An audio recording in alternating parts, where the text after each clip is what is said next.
Baru saja kita melewati hari-hari berubah menjadi pekan, pekan berubah menjadi bulan, bulan menjadi tahun. Apa sebenarnya yang diinginkan Allah dengan perputaran waktu, zaman dan masa ini? Maka Allah katakan dalam Al-Quran, wa tilkal ayyamu nudawiluha bainan nas. Demikianlah hari itu kami pergantikan silih berganti di hadapan manusia. Tujuannya tidak lain tidak bukan liya'lamallahu alladhina amanu, karena Allah ingin menguji siapa yang imannya tetap ada. Wa tilkal ayyamu nudawiluha bainan nas. Demikianlah hari-hari itu kami pergantikan di hadapan manusia. Wa liya'lamallahu alladhina amanu. Allah ingin menguji siapa yang iman tetap berada dalam badannya. Apakah ada orang yang ketika hari itu dipergantikan lalu imannya lepas? Ya. Yusbihu mu'minan, paginya beriman, wa yumsi kafiran, petangnya menjadi kafir. Wal'iyadzubillah wa na'udzubillah. Ulama kalau sudah menyebut orang murtad meninggalkan agama, mereka berta'awudz, minta ampun kepada Allah berkali-kali, karena tidak ada maknanya hidup, masuk kekal. Waquduhan nas wal hijarah, bahan bakarnya yang terbuat dari nas, manusia. Siapa dia? Orang yang ingkar kepada Allah, ingkar kepada Rasulullah Sayyidina Muhammad sallallahu alaihi wasallam. Kapan kita beriman? Sebelum kita lahir ke atas dunia, sebelum berbentuk darah, daging, kuku, bulu, sebelum menjadi manusia. Wa idz akhadha rabbuka min bani adama min zuhurihim dzurriyyatahum wa asyhadahum ala anfusihim. Ingatlah ketika Allah mengambil perjanjian di hadapan seluruh manusia ketika dia masih berbentuk dalam roh di alam arwah. Ketika itu Allah mengatakan, alastu bi rabbikum, bukankah aku ini Rabb kamu? Lalu semua menjawab, bala syahidna, engkau adalah Rabb kami ya Allah. Antaqulu yaumal qiyamah, tapi nanti pada hari kiamat manusia menjawab, inna kunna an hadza ghafilin, kami lalai, kami lupa, kami silap, kami khilaf, kami tidak ingat. Begitulah manusia dipergantikan siang dan malam. Makanya Nabi Muhammad SAW mengajarkan kita doa, ya muqallibal qulub, engkau yang membolak-balikkan hati, sabbit qulubana, kokohkan hati kami, ala dinik, dalam agamamu, ala ta'atik, dalam ketaatan kepadamu. Ya musarrifal qulub, engkau yang mengarahkan hati kepada keimanan, sarrif qulubana, arahkan hati kami, ala dinik, dalam agamamu, wa ala ta'atik, dalam ketaatan kepadamu. Ketika sahabat Nabi akan ditugaskan ke Yaman mengutip zakat, nanti kau akan di sana sibuk Mu'adz bin Jabal menghitung berapa zakat onta, berapa zakat lembu, berapa zakat kambing, berapa zakat kurma. Maka bacalah doa ini di akhir salatmu, Allahumma a'inni, tolong aku ya Allah, ala zikrika, supaya hatiku selalu berzikir mengingatmu, wa syukrika, supaya lisanku selalu bersyukur menyebutmu, wa husni ibadatik, selalu beribadah dengan ibadah yang baik kepadamu. Bukankah Bal'am seorang yang beriman? Walau syi'na la rafa'nahu biha, kalau kami mau kami angkat derajatnya, karena kami sudah mengajarkan asmaul a'zam kepadanya. Doanya makbul, walakinnahu akhlada ilal ardi wattaba'a hawah, tapi kemudian dia lebih memilih kehinaan, dia memperturutkan hawa nafsunya. Famathaluhu kamathalil kalb, dia seperti seekor kanjing, dia seperti seekor binatang yang hina, najis, mughallazah. Air liurnya saja pun masuk ke tempat air minum kita. Idza walagal kalbu fi ina'i ahadikum, kalau ada seekor anjing menjulurkan air liurnya ke tempat bejana air minum kamu, fa ahriquhu, maka tumpahkanlah. Setelah itu disamak, disiram dengan air 7 kali. Air suci mensucikan air mutlak, salah satunya dicampur dengan air tanah, begitulah kotornya. Maka Allah mengumpamakannya, famathaluhu kamathalil kalb, dia seperti seekor anjing. In tahmil alaihi yalhas atau tatrukhu yalhas, andai kau ambil kayu batu untuk melemparnya, dia tetap mengulurkan lidahnya. Andai kau biarkan pun juga sama. Tidak ada bedanya antara ceramah, antara tausiah, antara khutbah, ada atau tidak sama saja bagi dia. Tidak lagi berpengaruh ke dalam hatinya. Inilah yang kita khawatirkan. Hari berganti, musim berubah, Hidayah tak juga masuk ke dalam hati dan jiwa. Kita diperdengarkan setiap pergeseran waktu. Ketika terbit fajar, fajar shadiq, fajar kadhib. Ketika terbit fajar, dikumandangkan azan, asyhadu an la ilaha illallah. Masuk ke telinga, masuk ke tangkai jantung, masuk ke otak, ke ubun-ubun, mengalir ke mata, ke telinga, ke tangan, ke kaki, masuk dalam aliran darah. Lalu kemudian ketika tergelincir matahari, kembali kita dengar asyhadu an la ilaha illallah. Ketika petang matahari mulai redup, kita kembali mendengar asyhadu anna Muhammadar Rasulullah. Ketika tenggelam matahari, nampak syafaq ahmar, rona merah di tempat tenggelamnya matahari, kita kembali berkata asyhadu an la ilaha illallah. Ketika sempurna malam gelap, masuk isya sebelum tidur malam, kita kembali mendengar asyhadu an la ilaha illallah. Mengapa? Mengapa setiap pergeseran waktu kita diingatkan? Agar kita istiqamah. Al-istiqamah khairum min alfi karamah. Satu istiqamah lebih baik daripada 1000 karamah. Idza ra'aitar rajul, kalau kau lihat ada orang yatiru fil hawa, terbang di atas awan, yamshi 'alal ma, berjalan di atas air, la taghtar, jangan tertipu, jangan terpukau, karena iblis setan pun mampu melakukan itu. Tapi pandanglah bagaimana istiqamah. Man syabba ala syai'in syabba alaih. Siapa yang membiasakan diri pada waktu mudanya, maka dia akan terbiasa pada waktu tuanya. Pepatah kita mengatakan Allah bisa karena terbiasa. Kalau terbiasa datang saat kumandang azan, sudah duduk di masjid menunggu saat-saat waktu mustajab berdoa, tak sabar hati ingin menantikan khatib naik ke atas mimbar, rindu ingin mendengarkan bacaan qari imam, maka sesungguhnya hati sudah mendapatkan hidayah. Kalau memang kita meminta hidayah, kita sudah Islam, ayah kita muslim, ibu kita muslimah, kenapa kita minta ihdinas siratal mustaqim, berikan kami hidayah? Hidayah apa lagi? Hidayah terbagi dua.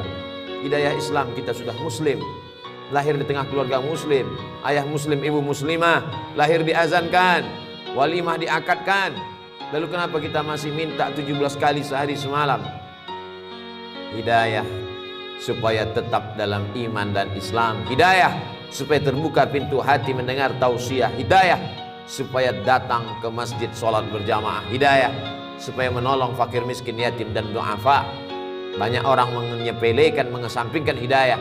Berapa banyak orang yang terlahir di tengah keluarga la ilaha illallah, tapi mati dalam keadaan su'ul khatimah. Itulah mengapa kita selalu mengatakan Allahumma inna na'udzubika, ya Allah jauhkan kami dari segala yang merusak keyakinan, keimanan kepada Allah subhanahu wa ta'ala. Untuk apa dibuat Allah kita berada dalam waktu ini? Alladzi khalaqal mauta, Allah yang menciptakan mati, wal hayata, Allah yang menciptakan hidup. Untuk apa Allah buat ada hidup, ada mati, ada lahir, ada orang yang masuk ke dalam liang lahat di menit yang sama, detik yang sama, di rumah sakit yang sama, ada orang yang lahir ke atas dunia menangis, tapi di kamar sebelah ada orang yang ditangisi karena dia meninggalkan dunia. Untuk apa Allah buat kita berada di relung waktu? Alladzi khalaqal mauta, Allah menciptakan mati, wal hayata, Allah menciptakan hidup, liyabluwakum ayyukum ahsanu amala. Allah ingin menguji siapa yang paling baik amalnya. Tidak dilihat siapa yang paling bagus bentuk tubuh, rupa wajahnya. Tidak dipandang siapa yang paling tinggi jabatan, harta, kehormatan, kemuliaannya. Yang dilihat adalah siapa yang paling baik amalnya. Betapa indahnya orang yang tinggi jabatannya, baik amalnya, dia pakai kekuasaannya menolong agama Allah.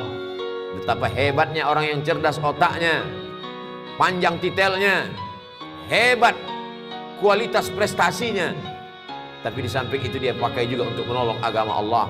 Dunianya dapat, akhiratnya tidak hilang. Sesuai dengan doa yang diajarkan kepada kita, Rabbana atina fid dunya hasanah wa fil akhirati hasanah wa qina adzabannar.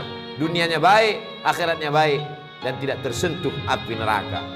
Untuk apa Allah buat kita hidup di tahun 1443 Hijrah, lalu dibuatnya kita menyeberang relung waktu masuk ke 1444 Hijrah.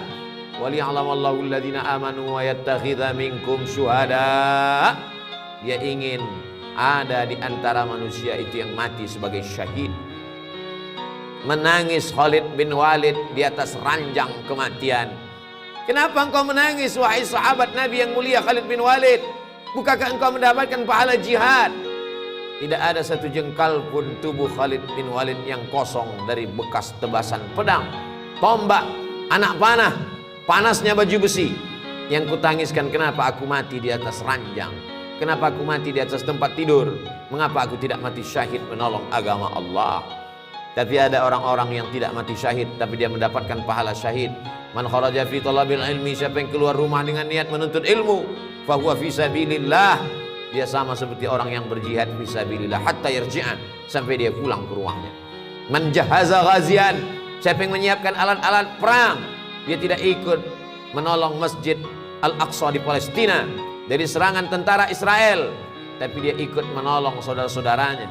Andai dia tidak mampu dengan hartanya, dengan kekuasaannya, dengan jabatannya, dia tolong dengan doanya. Man jahaza ghazian faqad ghaza, siapa yang menolong saudaranya, maka dia sudah tercatat sebagai orang yang berjihad fisabilillah.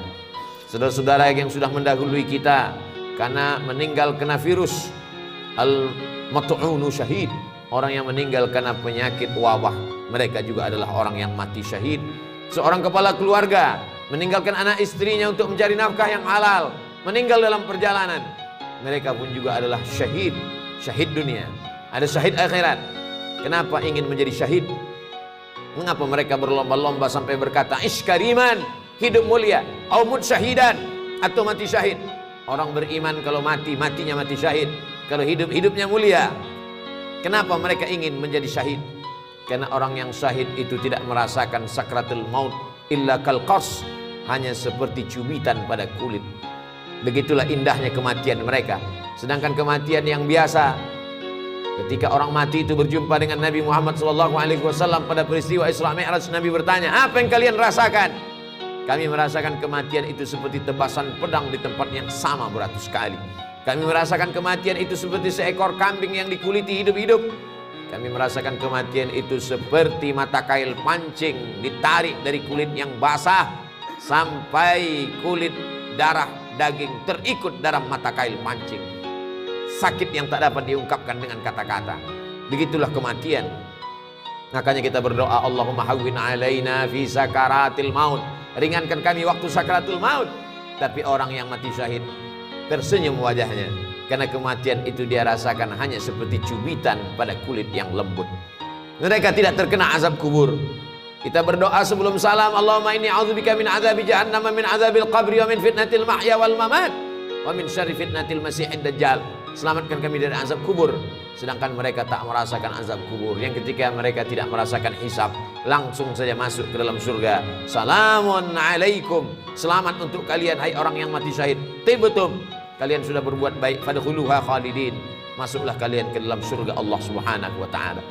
Banyak orang menyia-nyiakan waktunya. Dia anggap waktu ini gratis, tidak ada pertanyaan. La tus'alunna yauma idzin 'anin na'im. Kamu semua akan ditanya tentang nikmat yang diberikan Allah Subhanahu wa taala. Berapa langkah kaki, berapa hembusan nafas, berapa kedipan mata, berapa bisikan telinga, berapa hayunan tangan, berapa darah yang dicuci oleh buah pinggang, berapa yang disemburkan oleh jantung ke otak. Semua akan diminta tanggung jawab di hadapan Allah Subhanahu wa taala. Adakah yang lepas? Yauma yafirrul mar'u min akhi, orang lari dari saudaranya, wa ummihi wa abi, dari ibunya, dari ayahnya, wa sahibatihi wa bani, dari istri, suami, melarikan diri dan anak-anaknya. Semua akan bertanggung jawab. Likulli imri'in minhum yauma idzin sya'nun yughnih. Semua orang akan bertanggung jawab atas segala gerak lidahnya. Al-yawma nakhtimu ala afwahihim, hari itu mulut terkunci. Wa tukallimuna aydihim, tangan akan bicara. Wa tashhadu arjuluhum, kaki akan bersaksi. Bima kanu yaksibun, apa yang pernah kita lakukan di dunia. Semua akan diminta tanggung jawab di hadapan Allah Subhanahu wa taala. Hari ini uang kita banyak, kita bisa bayar pengacara untuk membela kita di hadapan hakim. Tapi saat itu hakimnya bukan manusia. Alaihissallahu bi ahkamil hakimin, bukankah Allah hakim di antara para hakim yang paling adil, paling mulia? Alaihissallahu bi ahkamil hakimin. Kita menjawab, bala syahidna, betul, kami saksikan itu. Shadaqallahul azim, maha benar Allah. wa sadaqa rasuluhun nabiyul karim. Benar Rasulullah, wa nahnu ala dzalika minasyahidin. Kami semua menjadi saksi atas kebenaran itu ya Allah. Allah buat kita ada dalam waktu ini. Mengapa kawan kita yang lebih sehat dari kita lebih mati duluan? Kita yang diprediksi orang sakit masih hidup sampai saat ini. Bukan karena kita menjaga kesehatan. Berapa banyak orang sehat mati mendadak. Berapa banyak orang yang divonis mati sampai saat ini belum mati. Kita sampai hari ini masih hidup karena Allah ingin kita bertaubat. Allah ingin kita beramal soleh. Allah masih sayang dengan kita. Allah ingin kita berdakwah. Kita manfaatkan sisa usia yang tak tahu tak kapan akan berakhir. Hidup ini seperti lampu yang ditempelkan di dinding. Ketika minyaknya habis kering, lampu akan padam sendiri. Sampai masanya kita akan padam, berubah menjadi santapan cacing tanah. Kalau pernah meninggalkan nama-nama yang baik, masjid, pondok pesantren, itulah yang akan menolong di hadapan Allah. Ditinggalkan anak-anak yang saleh, semua hanya tinggal kenangan. An-nasu niyam. Manusia ini seperti orang yang tidur. Makin lama tidurnya, makin lelap tidurnya, makin meracau berkata yang tidak dia sadari. Falamma matu, ketika dia mati, intabahu, barulah dia terbangun dari tidur lelapnya. Orang mati, dia sudah hidup. Orang mati, dia sudah sadar. Orang mati, dia sudah terjaga. Orang hidup dalam mimpi yang tak bertepi. Kita masih syukur diingatkan oleh khatib, diingatkan oleh para ulama, dikirimkan Allah Subhanahu wa taala para nabi. Para nabi diwarisi oleh para al-ulama warasatul anbiya. Diingatkan bahwa hari silih berganti akan diminta tanggung jawabnya di hadapan Allah. La tazulu qadama 'abdin yaumal qiyamah. Kaki anak Adam akan tetap bertegak berdiri di padang mahsyar hatta yus'al, sampai di soal ditanya.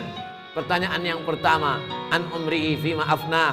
Umur yang kuberikan kemana saja kau pakai? Kalau kita dapat menjawab umur dipakai untuk mengajarkan Al-Quran, maka kita masuk dalam golongan khairukum man ta'allamal Qur'ana wa 'allama. Umur yang kupakai untuk memimpin umat ke jalan Allah, masuk dalam golongan sab'atun yuzilluhumullah, 7 golongan yang dapat naungan Allah yauma la zilla illa zilluh. Hari itu tak ada naungan kecuali naungan Allah. Imamun adilun, pemimpin yang adil. Kalau dapat kita syukuri nikmat Allah, menjadi orang kaya yang dermawan, menjadi penguasa yang mengayomi orang banyak, menjadi ulama yang mengajarkan kebaikan. Andai tidak, jadilah orang yang mendengarkan nasihat yang baik, mengamalkan yang baik, tulus ikhlas kepada Allah Subhanahu wa taala. Itu saja yang dapat menolong. Silakan menjadi orang kaya yang fakir, orang kaya yang bakhil. Kau akan menjadi Qarun, tetap juga mati menghadap Allah. Silakan menjadi penguasa yang angkuh dan sombong. Kau akan menjadi Fir'aun, mati juga menghadap Allah. Silakan menjadi orang yang berilmu, tapi tidak menolong agama Allah, akan menjadi Bal'am, akan mati juga menghadap Allah. Silakan menjadi orang yang cerdas, tapi tak pernah memperdulikan perintah Allah, akan menjadi Haman, mati juga menghadap Allah. Orang baik mati, orang jahat mati. Kematian sesuatu yang pasti datang. Isma syi'ta, hidup sesuka hatimu. Fa innaka mayyit, tapi ingat, kau akan mati menghadap Allah Subhanahu wa ta'ala.